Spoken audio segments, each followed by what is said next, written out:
It isn't pretty, elegant, or finely engineered, but its toughness, reliability, and simplicity have made it the most manufactured gun in history. Number 6. The AK-47.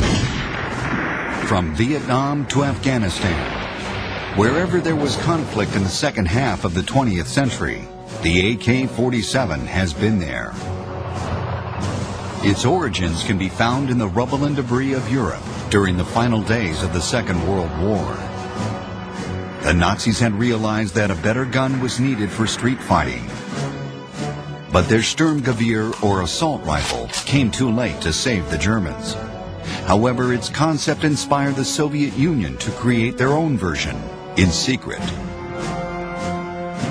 In 1944, Mikhail Kalashnikov, a former tank engineer with a passion for tinkering with all things mechanical, set about designing a new gun that would house the recently developed 7.62 by 39 millimeter round.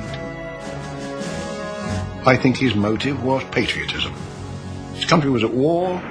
He wanted to do something.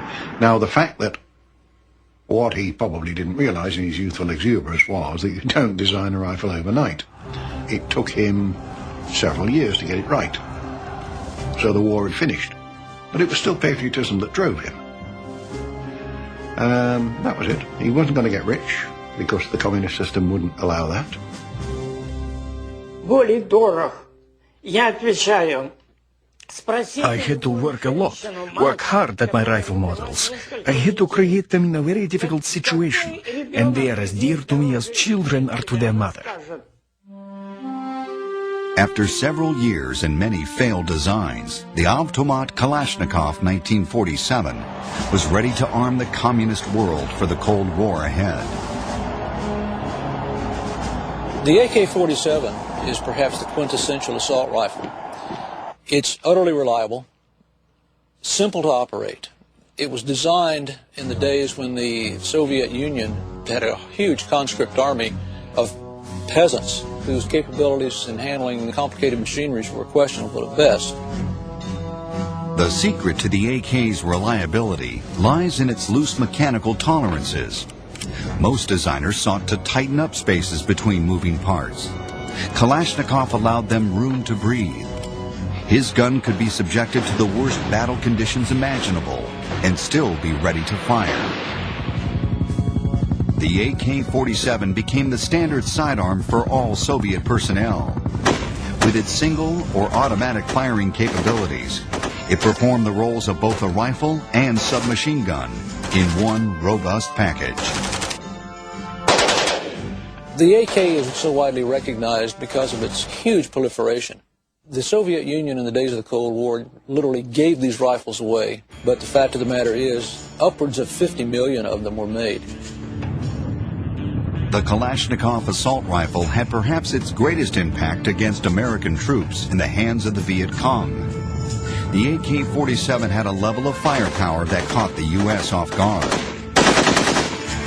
Today, it has become universally familiar as the gun of revolutionaries, terrorists, and guerrilla forces all over the world. A fact that fills Kalashnikov with equal amounts of pride and weapons in their hands. We know that, for example, in Mozambique, boys are named the same name as my gun. Sometimes my weapon is used for criminal purposes. It is very frustrating, but how can we help it? Designers are not to blame. I think to us in the free world, the AK-47 symbolizes communism. I think to people in other parts of the world, it could represent freedom. It could represent a shot at a new life. Although the AK's basic design is over 50 years old, it's still a weapon to be reckoned with. China, Finland, Poland, Korea, and Egypt all have their own versions. But the AK-47 was not the first military weapon that inspired many countries to create variations of a particular design.